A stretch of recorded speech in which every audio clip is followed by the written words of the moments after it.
It's 26 minutes to 4, 5, 5, 3, 2, 1, 5, 5. And that means it's time for Luke Smith with Vision Financial. Happy New Year, mate. Happy New Year, great to see you. I think you'll do the talking from here on in because I can't even tell bloody time. I think we're all excited that 2020 was over, so Well, yeah. let's run with that. Yeah, well, I don't know. I pay on New Year's Day. I was on for my sins very early in the morning, and I played it yesterday once more because I figured it was. All right. Did you make any New Year's resolutions, by the way? Look, I just try and make them during the year.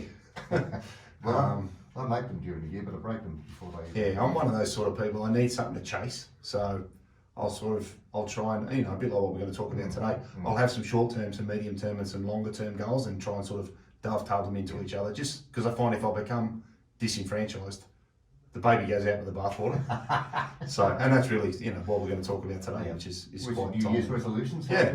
Okay, how can people approach the new year in relation to their finances? Is it a good year for them? Look, I think, whilst we are into January and 2020 is in the rear-view vision mirror, which everybody's quite excited about, it's a good opportunity to sort of take stock of what's going to happen and prepare for 2021 in an organised timeframe and mindset. So I think the big takeouts for people are that, what I said before, short term, medium term, and longer term. Because if you think about your finances, your general financial education, your understanding, your engagement with something that you may not be across completely, the important thing to keep in mind is that it's a work in progress.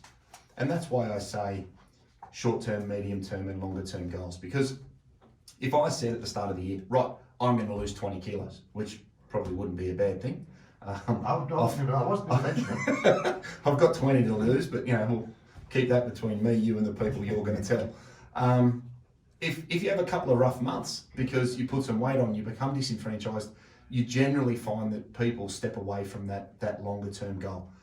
I stress the fact that if you have something to chase in 1 month, 3 months, whatever works for you, that's really important, because if you can tick a box and say, right, I've had a great 3 months, and that dovetails into 6 months, that dovetails into 9 months, and before you know it, we blink and we'll be sitting here going, wow, that year just disappeared. That's a great way, I find, to keep people on the right path. And if you do slip up during the year, it's not the end of everything that you're going to do. You can always reset, set another short-term goal, and maintain your engagement with whatever that objective may be. So I stress that people don't just put a big, unattainable goal in there at the start of the year and say, right, this is it. Dust yourself up and start all over. Yeah, and I think, set the goal, review the goal, set the goal, review the goal. Because it really is something that needs ongoing reviews. And some other good things that people can do is check your costs. It's a great time on holidays, back at work. You may not be running at full capacity. Maybe check your mortgage, check your interest rate, check your super fund fees, check your insurance. Did you need what you had last year? A lot of those sorts of things can be very set and forget. So a good New Year's resolution is to say, right, what do I need and what do I want? And if you can separate your needs and wants, some things are essential. For me, the essentials are things like income protection, trauma cover, and understanding where your super's going. They'd be three that I'd say, well, I really need those, because most people need their salary to be able to live. Yep. So protecting it makes a lot of sense. And understanding where your leakage is. A lot of people come in and say, can I retire, or how much do I need to retire? And when I ask them what they actually live on or what their living costs are, 9 out of 10 people have absolutely no idea. So if you can get a handle on what your living costs are, it'll give you some really valuable and powerful information in relation to what you're working towards. Because enough money is never enough. You could always have more. You could always spend more. So having a really good or solid understanding of, well, these are our fixed costs and these are our discretionary costs. Maybe we can allocate some money to travel this year, maybe not.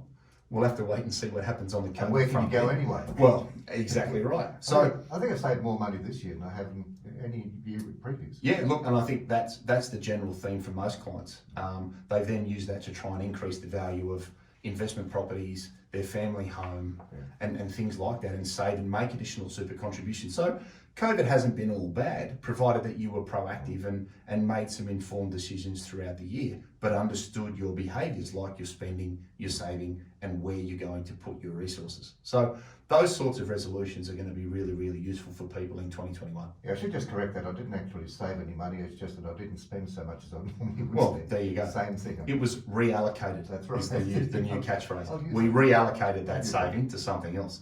Okay, well, you mentioned there about reviewing your finances. Yep. What should people keep in mind when they are doing exactly that? Yeah, so some points there in relation to some New Year's resolutions would be, look at what you have and look at what you need, because they don't always line up. Mm-hmm. And what I mean is, if you've got Stan, Netflix, Amazon and Disney, and you know you're not watching some of it, throw Foxtel in the mix. Actually sit down. You add up all of those over the course of a year, every month. If you're not using them, get rid of them. If you want to go and use that for something else, use it for things that are meaningful to you so that you know where your money's going. Again, it ties back into that budget and that cash flow understanding, because it's amazing how 1, 2, 3, 4 little things all tallied up can actually be several $1,000s over the course of 12 months. So work out what you don't need and get rid of it.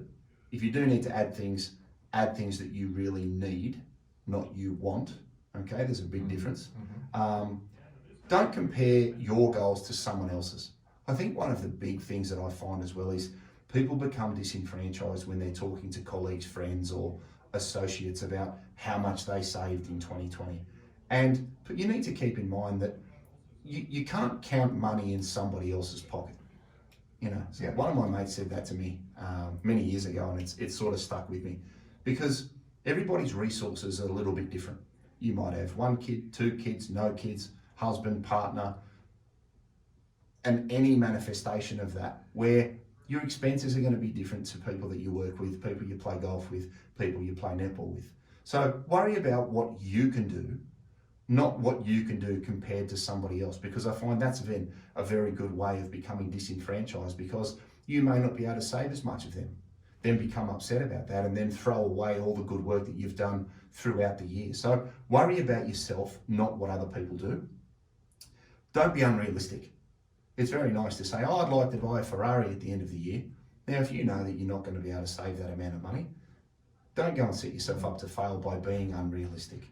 Keep things in mind. And if you want to have, again, a short-term goal that's attainable, a slightly bigger goal in the middle of the year, and an even bigger goal at the end of the year, if you can achieve your goals throughout the year, there's a very good chance, or a greater likelihood, that you'll be able to tick off the big ones at the end of the year.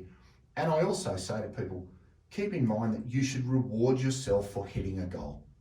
If you set something for 3 months and you hit it, then go out and do whatever you like doing. Buy yourself some new golf shoes, buy yourself some Jimmy Choos, buy yourself whatever you feel like doing that you really like, that keeps you engaged with the process throughout the year, because you've worked really hard to achieve something.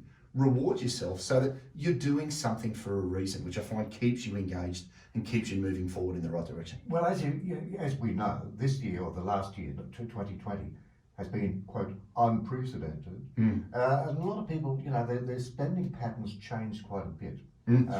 For instance, just very quickly, my mate, the fishmonger, while lockdown was on and when it was all, it was all hitting the fan. And I said, how are you going? He said, oh, we're going really well. He said, people are buying lobster. He said, where they normally buy prawns, they're coming out and buying lobster. I said, oh, really? He said, yeah, because they can't go to restaurants. They're saving a hell of a lot of money. Correct. So what are they doing? They're spending it on lobster. Spot on. Yeah, and I think that's an awesome analogy, and I think people should keep that philosophy moving in 2021, because the thing that a lot of clients have come in and said over the course of last year is, it's amazing how much money I wasted that I couldn't waste because I couldn't leave my house. So the dry cleaning bills went down, the parking bills went down, the coffee bills went down, the eating out, having lunch bills went down because you just didn't do it. And it's been a real eye-opener, because those changes in behaviour result in, wow, look at all this cash sitting in our bank account. Now you can come into 2021 with that mentality and go, look what I didn't need in 2020 that I could continue for something that I really like, or want to buy, or want to put into super and get a bigger tax deduction because I've got additional savings. They're all things that start to compound. And as I say, strategy stacks. Yeah. If you've got good savings, it gives you a lot more choice. If you've got more choice, you can get more deductions. You can get more deductions, you can get more super. If you get more super, you get more pension. If you get more pension, you get more money. If you've got more money, you can buy more stuff. Wow, how did we get here? But it's everything builds on each other. And it's all discipline, really, isn't it? Oh, look, it's behaviour. And I've said in many a show, good, consistent behaviour will generally outstrip your fly-by-night speckies over the longer term, because it's that good, consistent behaviour, like going on a diet. You don't eat well for 5 days and then binge for 2 days and expect to lose weight. You have to be consistent over time. And before you know it, 1 week turns into a month, turns into 6 months, and before you know it, you have lost your 20 kilos. And you feel great about yourself. People feel the same about 2020 when they look in the bank and go, wow, where did that 50 grand come from? How good's that? Okay, just recapping on that, so there's quite a few things in there, just to recap. Yeah, so the big ones. Work out what you don't need and get rid of it. Be realistic. Don't be unrealistic. Get help if you need somebody to make you accountable for your behaviour. Use some software and some technology, because we walk around with a pretty powerful computer in our pocket 23 hours of the day. And don't worry about what happens. Just pick yourself up and carry on, and stay focused on the short term, the medium term, and the longer term. Control your budget. Get rid of the waste. Look at the things that you need and want, and then just be consistent with good behaviours. They're the key. If I was going to write a list of New Year's Eve resolutions, they'd be the ones that I'd have on my sheet. Okay, we'll take a break. We're here for your Envision Financial. Luke Smith is with us in the studio as always, so first one for the new year. First one. He's warming up, so we should really hit our straps by 5 o'clock. Don't go away. It's 5:45.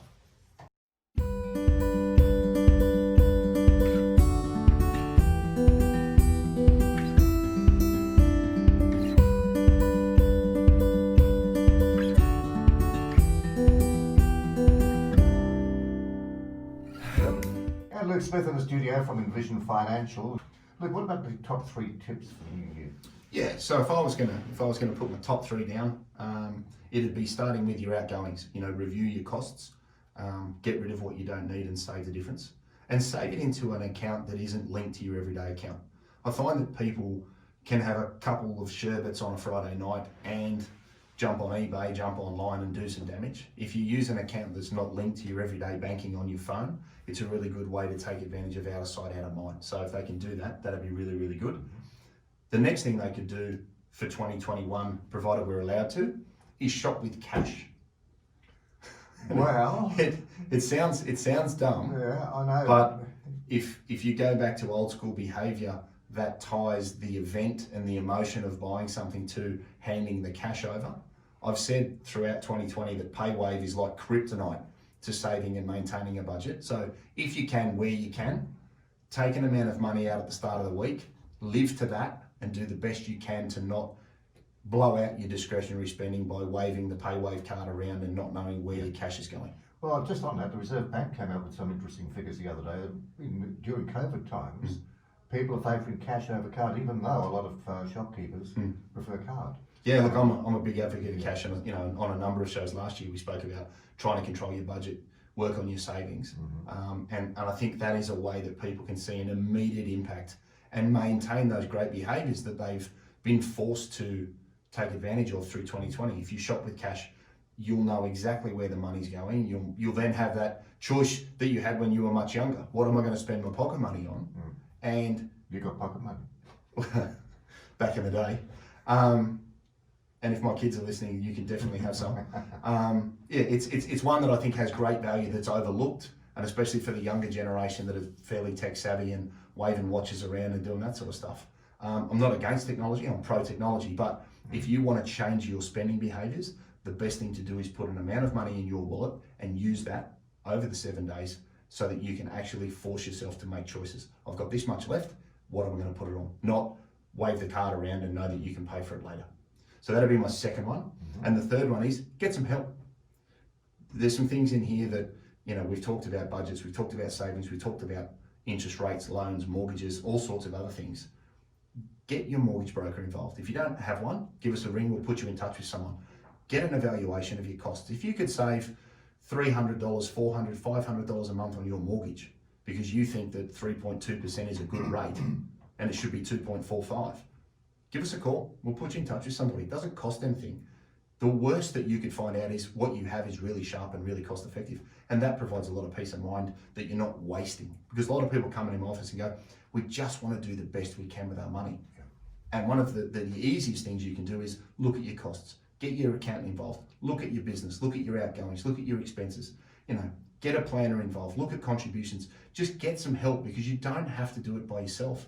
And there are a number of third-party professionals out there that can do all of the legwork for you and probably make you aware of things that you don't even know exist. So I'd say to people, get some help, because what you'll pay to get help in general terms will far outweigh the cost of getting the help when it's compared to what you'll save over the longer term, either through a change in cost or through a change in behaviour. I guess it doesn't really matter, what sort of wage frame you're on, whether you're on the upper echelon or whether you're down below. It's still the principle is still the same, isn't it? I find people that earn more have bigger problems. Okay. And the reason I say that is I generally find that they have the attitude that, well, I earn enough, I can just spend this and I'll save it later. When people have less to work with, they are far more aware of where there is money's going, because there's no other option. When you've got enough or more than you need, and you can buy this and you can buy that, and we'll just save next month, their attitude towards saving I find is very, very different. So it's sort of contrary to popular belief, but the more you earn, the more you spend. It's the same across the board, but the discretionary side of higher income is far more loose than it is on a lower tax bracket. But you're right, the behaviour is the same no matter what you earn, because everybody can make an informed decision to improve their position. And like losing weight, the more you lose, the more you train, the more you lose, the more you train. It's the same on this side. The more you save, the better you feel. The more you save, the better you feel, the less you waste. And then you can go out and buy A, B, and C, whichever you've set as your goal for 3 months, 6 months, 12 months, whatever you want to come at it with. So, actively make a choice to improve your situation. And I'm not saying, save every penny and live in a tent, not by any stretch of the imagination, but just do a little bit more, a little bit sooner, and do it in an account that's not tied to your everyday online banking, because then there's less chance that you'll have a couple of wines on a Friday night and spend it on eBay. So if people can just do these little things over time. The month I've had, if I have a few wines on this Friday night, I won't be able to get on this computer. Well, as my mates well know, a couple of drinks on a Friday night can generally end up with a pair of shoes turning up in about 10 days in the post. So I'm guilty of it myself. It does happen. One of the things I've said this year is I'm going to try and do the same. But you can't sort of deny yourself if you really want something. Exactly right. And that's what I mean. I use the term budget and save, and people hear, you're anti-spending. I'm pro-spending. Anybody that knows me, I am pro-spending. I really am. Within reason. Yeah, so you can't. You have to live. You have to do things. You have to enjoy the journey. Yeah. It's not a case of retirement. Enjoy the journey. Just sharpen the edges on both ends, and generally speaking, you'll be in a much better position. Like we've seen with COVID, it sharpened the pencil for us in 2020, and people have got a lot more money in the bank, or they've had a number of innovations done that would have been money that was spent on lunches, coffees, and all sorts of waste that doesn't have any real value to you long term. Yeah, I guess you're totally right. I mean, if you lock yourself up and say, I'm not going to spend any money, and you deny yourself a few little pleasures in life. Oh, look, it's a one-way trip. It's all about the journey. It's all about just controlling that discretion. Okay, let's wind up as we always do. Where can listeners get more information? Yep, so 6260-4749, number hasn't changed. You can give Barb a ring and make a time to catch up. There's still some spots left in February, I think, but March is fast approaching already. We've got the podcast, The Strategy Stacker, on iTunes and Spotify. We've got the YouTube channel, Envision Financial Canberra, where we've got the recordings of the shows and all of the key takeouts, so you can stop it, pause it, check it, wind it back and watch it on your phone. And we've got envisionfinancial.com.au. That's Envision with an E. We've got the Knowledge Centre there, so you can subscribe to that. It's free. And there's a library of technical information, calculators, tools, and all sorts of things. If you're more of the technically minded sort, you can wade through that as well. So, all right, my friend, you have a wonderful weekend. Next week we'll be back with Leon Delaney. He'll be in the That's it, and we'll see you later in the year. See when he goes on holiday again. He promised me he'd be back on Monday, so let's hope so. Good on you, Luke. Luke Smith from Envision Financial back next Friday at 4:30. News is next at 3 to 4.